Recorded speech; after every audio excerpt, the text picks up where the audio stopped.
E aí pessoal, tudo bem? Eu estou trazendo esse vídeo aqui para a gente estar abordando um assunto um pouco mais físico a respeito da teoria de voo. A minha ideia aqui é trazer uma análise a respeito de ventos batendo de lado na aeronave. Vamos tentar descobrir a situação de qual o desvio que a aeronave vai estar tendo em relação à nossa trajetória, né? Então vamos supor que temos um vento batendo a nordeste e o nosso rumo é a norte, né? Então olha só, norte e nordeste é a mesma coisa que 45 graus, né? E vamos supor que temos um vento batendo a 15 nós.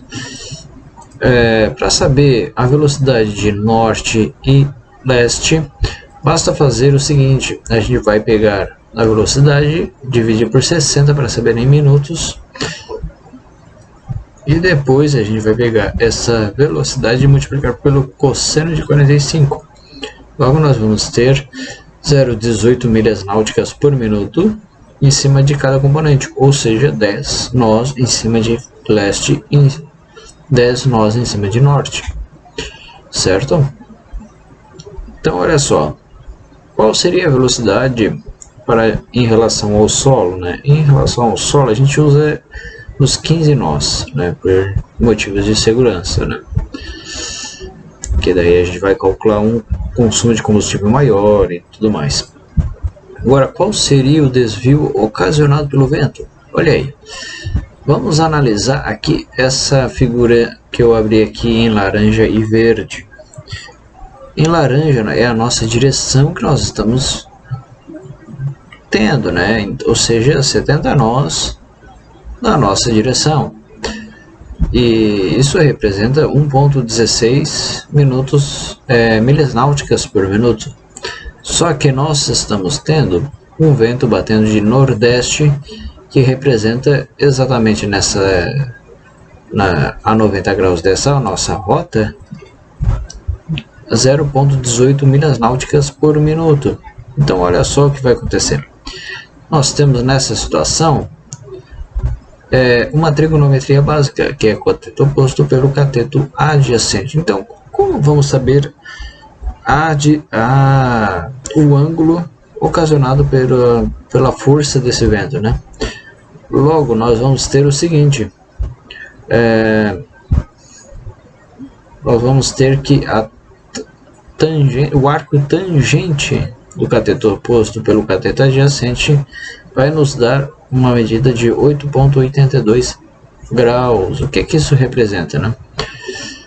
Isso representa que nós vamos ter que desviar contra o vento em 8,82 graus, a fim de cumprir uma rota, uma rota de 0 graus. Bom, para essa nova parte aqui eu trouxe um exemplo para a gente poder trabalhar, mas vamos tentar entender a decomposição de todo esse conjunto de ângulos aqui, tá? Então, o que acontece? Nós sempre vamos trabalhar com ângulo de 0 a 90. Então, em cada quadrante, nós vamos trabalhar com essa situação, né? Nunca vamos trabalhar com o valor cheio da bússola, né? Mas vamos lá.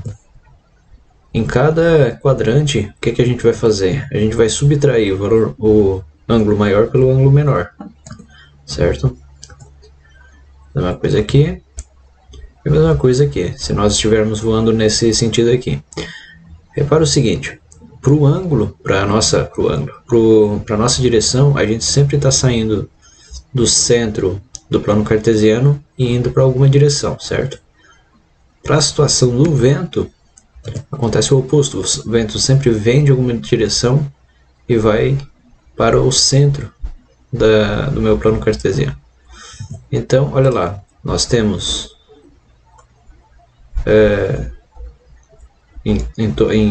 nos 4 quadrantes, né? Nós temos essa mesma situação, tá? E daí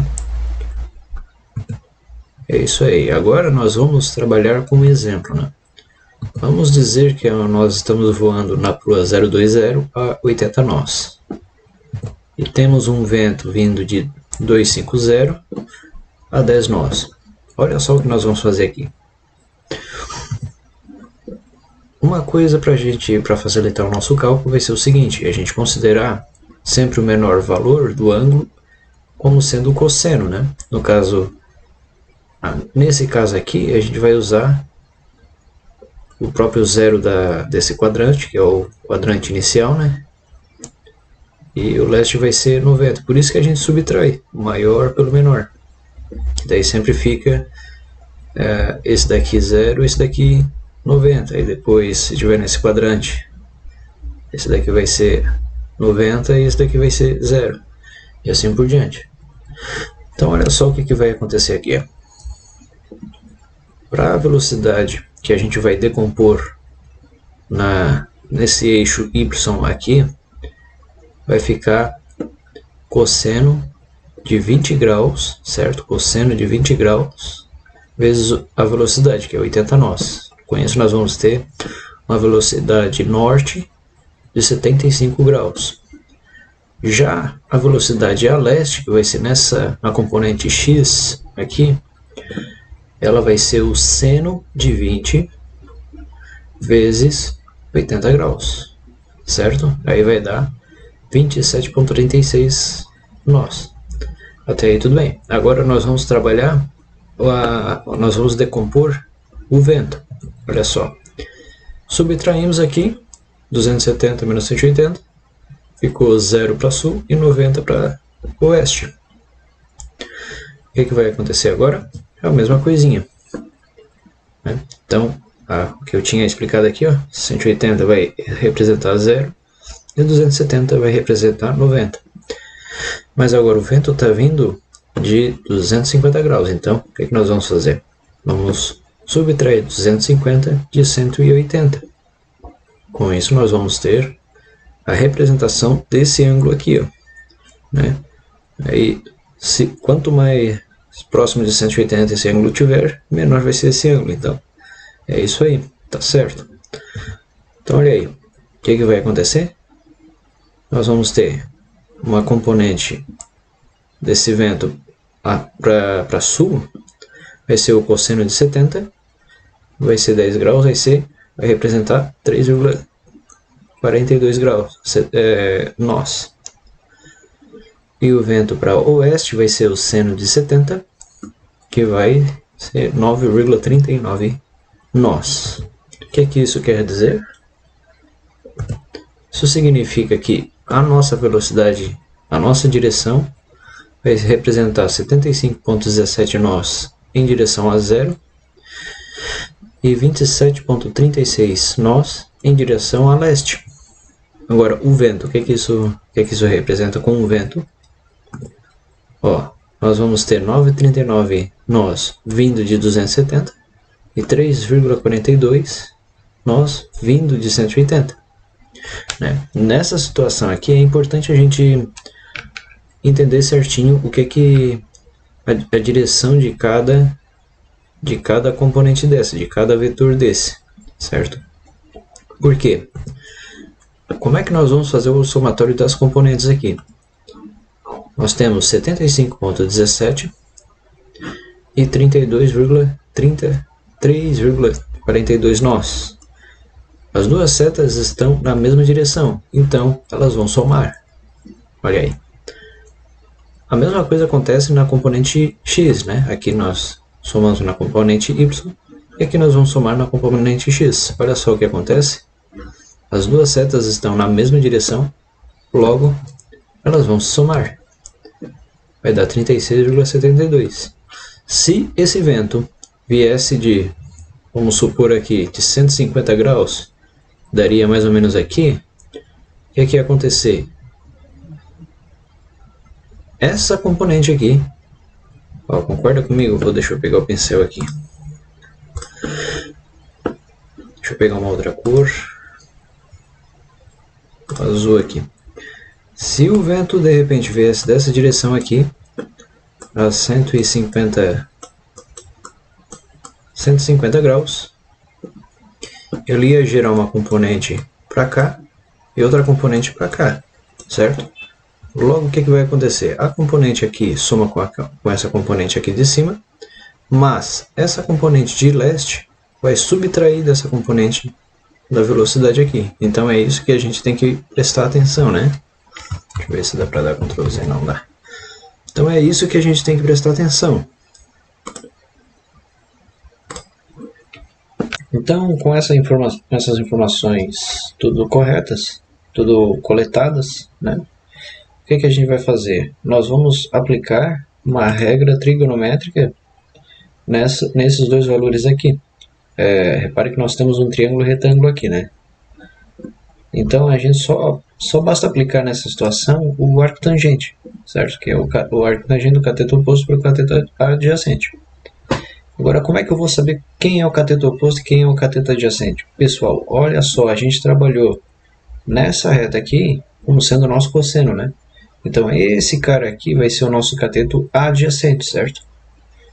E a outra componente vai ser o nosso cateto oposto. Então, cateto oposto para o cateto adjacente deu 25,04 graus. Isso daqui é maior que a nossa rota. Por quê? Porque esse acréscimo aqui é justamente o desvio que esse vento que está vindo aqui está ocasionando na aeronave. Logo, como é que nós vamos corrigir essa situação? Nós vamos subtrair, né? Aqui eu botei direto, né? Mas nós vamos subtrair aqui, ó, 25 de 20, né? Ao contrário, não, é isso aí. Vai sobrar 5, e esse 5 a gente subtrai de 20, que é a nossa rota, né? Com isso nós vamos ter 15 graus, em torno de 15 graus, que é a rota que a gente vai ter que estar seguindo a fim de anular esse desvio que o vento está nos dando, né? Aqui para, de repente, se você não entendeu, 25 é o desvio que o vento está ocasionando. Então a gente subtrai de 20, né? A gente tira esses valores aqui, né? Faz uma subtração. E dessa subtração sobra o que? A diferença que o vento está nos empurrando. E aí sim, dessa diferença, a gente aplica no próprio ângulo que a gente calculou, e a gente tem um novo ângulo que a gente deve estar seguindo a fim de manter a nosso rumo corrigido, certo? Então é isso que eu tenho para oferecer agora para vocês, e se interessar, eu estou fabricando um controle. Se quiser dar uma olhadinha ali na descrição. Muito obrigado.